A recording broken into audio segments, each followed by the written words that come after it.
আসসালামু আলাইকুম, ওয়েলকাম করছি রিয়াসাদ আজিম মিরপুরের হোম অফ ক্রিকেট থেকে ভিন্ন ধর্ম মতদর্শী যারা শুনছেন সবার প্রতি আন্তরিক কৃতজ্ঞতা। ওয়ানডে টিম ঘোষণা করা হয়েছে।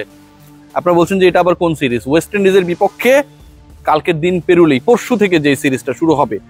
বাংলাদেশের one day fight Bangladesh cricket board media রিলিজের মাধ্যমে যেই 8টা সিরিজের কথা বলেছিল যে আমরা যে কাট অফ টাইম ওয়ার্ল্ড কাপে সরাসরি খেলার জন্য 2027-এর মার্চের 31 তারিখ পর্যন্ত, তার আগ পর্যন্ত শিডিউল 8টা সিরিজ রয়েছে, 24টা ম্যাচেস রয়েছে। সেই 8 সিরিজের প্রথমটা পরশু থেকে শুরু হতে যাচ্ছে।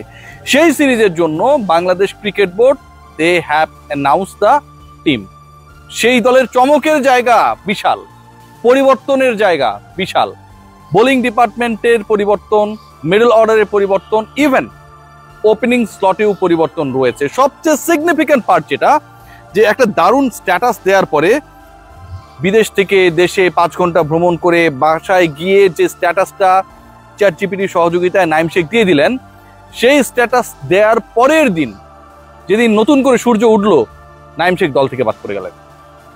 সো দেশের জন্য, দলের জন্য বাংলাদেশের যেই ক্রিকেটার দাবি করছেন যে তারা সেরাটা নিংড়ে দেন, আমরাও সেটা বিশ্বাস করতে চাই। আশরাফ হোসেন লিপু, গাজী আশরাফ হোসেন লিপু, তাকে দলেই রাখলেন না। তার সেরাটা আপাতত দেখার আপনার আমার কারো সুযোগ হচ্ছে না। নাইম শেখ নিশ্চয়ই তার পরিবর্তে যিনি দলে ঢুকেছেন, যিনি সুযোগ পেয়েছেন, তাকে অ্যাপ্রিসিয়েট করবেন তার পরবর্তী স্ট্যাটাসে। দলে পরিবর্তনের জায়গা বলছি বিশাল, এবং চমকের জায়গাটাও বিশাল। খেয়াল করে দেখবেন যে সৌম্য সরকারকে নিয়ে অনেক আলোচনা হচ্ছিল, লিটন কুমার দাসকে নিয়ে অনেক আলোচনা রয়েছে। লিটন কুমার দাস দলে নেই। লিটন কুমার দাসের ওয়ানডে পারফরমেন্স যদি বিবেচনা করে দল করতে যান, তাহলে আপনি লিটন কুমার দাসকে দলে না রাখলে কোনো প্রশ্ন করার সুযোগ নেই। কিন্তু লিটন কুমার দাসের সাম্প্রতিক সময়ের ফর্ম, ডিফারেন্ট ফর্মেট হোক সেটা, তার ক্যাপ্টেন্সি, মাঠে ইনভলভমেন্ট, সবকিছু বিবেচনায় লিটন কুমার দাসের দলে থাকাটা গুরুত্বপূর্ণ ছিল। লিটন কুমার দাস কেন নেই? কারণটা হচ্ছে ওই যে ইনজুরি, তার যে ইনজুরি, সাইড স্ট্রেনের ইনজুরি, সেই ইনজুরি থেকে এখন পর্যন্ত লিটন কুমার দাস সুস্থ হননি। প্রপারলি ব্যাটিংটাও শুরু করার অবস্থায় লিটন কুমার দাস নেই। সো লিটন কুমার দাস বাংলাদেশ ঘোষিত স্কোয়াডেও নেই। উইন্ডিজের এগেনস্টে বাংলাদেশের মহা গুরুত্বপূর্ণ সিরিজে লিটন কুমার দাস থাকতেন না। সৌম্য সরকার ব্যাক করেছেন। সৌম্য ব্যাক করায় যে হিসাবটা দাঁড়িয়েছে, বাংলাদেশ টিমে ওপেনার এখন 3 জন। সাইফ হাসান ওপেনার, আপনারা সবাই জানেন, এবং he was the only cricketer of the side যিনি এয়ারপোর্ট ত্যাগ করার পর তাকে নিয়ে কোনো ধরনের নেগেটিভ ডিসকাশনস হয় নাই। কেন হয় নাই? পারফরমেন্সের কারণে হয় নাই। যেই অর্ডারেই তাকে খেলান না কেন, যে ফরম্যাটেই তাকে খেলান না কেন, ultimately Saif did his best. So Saif Hasan, he is the cricketer, he is the only one যাকে নিয়ে সবার একটা সন্তুষ্টির জায়গা রয়েছে, যার চেষ্টা, যার প্রসেস নিয়ে কোনো ধরনের ডিবেট নেই। Saif Hasan is going to B the opener again for Bangladesh in the upcoming series. তার সাথে যিনি ওপেন করবেন, সেই আলোচনাটা নিয়ে আসলে অনেক ধরনের, আমি কি বলবো, যে ইপস এন্ড বার্ডস থাকবে, অনিশ্চয়তা থাকবে। নাম দুটো, একটা সৌম্য সরকার, তানজিদ হাসান তামিম। তানজিদ হাসান তামিমকে নিয়ে সবচেয়ে বড় অবজেকশন যেটা, ধারাবাহিক না, অনেক বড় কিন্তু একটা প্রশ্ন। এবং তানজিদ হাসান তামিমের এই ধারাবাহিকতার অভাবের পরও তানজিদ হাসান তামিম টিকে যাচ্ছেন কেন, কেউ কেউ সেই প্রশ্ন তুলছেন। আমি মনে করি he should be given one more chance. Soumya Sarkar যাকে দলে ফেরানো হয়েছে, চ্যাম্পিয়ন্স ট্রফিতে সবশেষ খেলেছিলেন, তার আগে অবশ্য তিনি 50ও করেছিলেন। সৌম্য সরকার সাইফের পার্টনার হবেন নাকি ছোট তামিম হবেন, এই প্রশ্নের উত্তরে আমার কাছে মনে হয় যে সৌম্য সরকার এগিয়ে থাকবেন।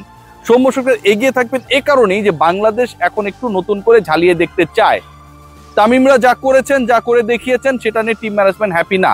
বাট বিকল্প ওপেনার হিসেবে আপনাকে কাউকে না কাউকে রাখতে হবে, যখন আপনার ইমন নেই, যখন আপনার ইনজুরির কারণে লিটন কুমার দাস নেই। সো তামিমের থাকাটা নিয়ে খুব বেশি প্রশ্ন তোলার বা অপশনস ছিল না, এটাকে অন্যভাবে চিন্তা করার।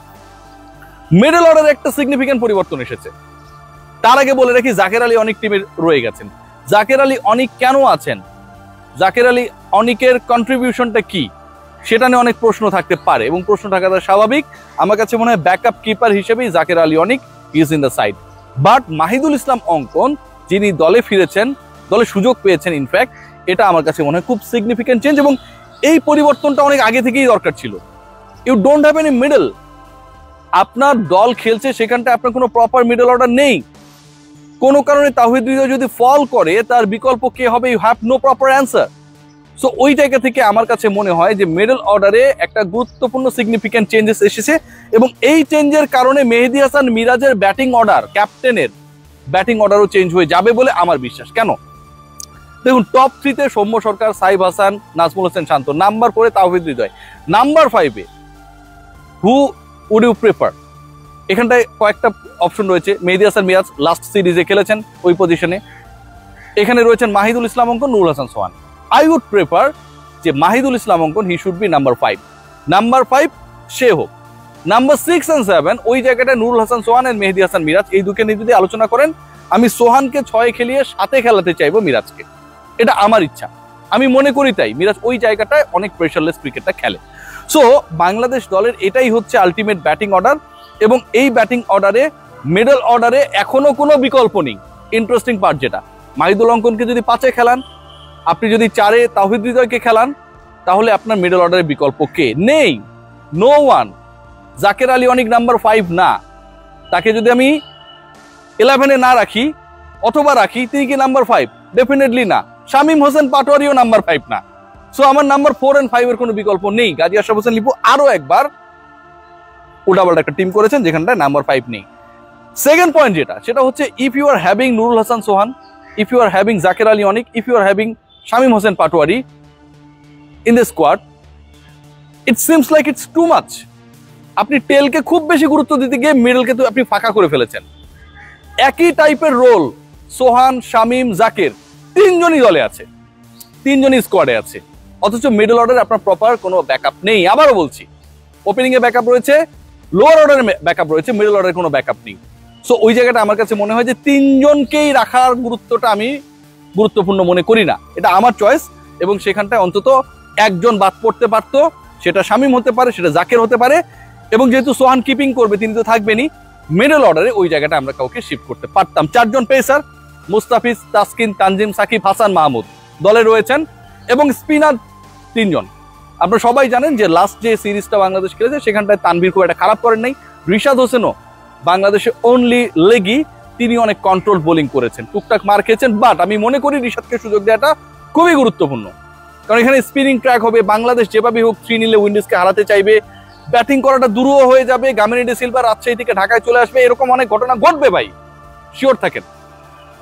সেই জায়গায় স্পিনিং ট্র্যাকে you need to use your leg spinner to see তিনি কিভাবে অ্যাপ্লাই করতে পারেন। মেহেদী হাসান মিরাজ নিজে একজন স্পিনার, ওর সাথে আরো 2 জন থাকছে, এবং বাংলাদেশের স্কোয়াডে আলটিমেটলি 11-এ 4 জন ক্রিকেটার যারা বোলিং করবে, এদের থাকা নিয়ে কোনো ডাউট নেই।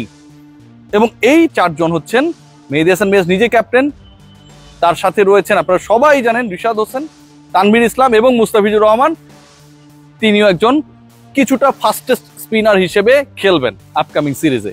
Mustafiz is going to be very much threatening for the opponent. So মুস্তাফিজের সাথে পেস ডিপার্টমেন্টে বাকি 3 জনের মধ্যে খেলবেন একজন, তাসকিন, তানজিম সাকিব আর হাসান মাহমুদ। চান্সের জায়গা থেকে আমার কাছে মনে হয় তাসকিন এগিয়ে থাকবেন। সো বাংলাদেশের স্কোয়াড খুব একটা খারাপ হয়নি।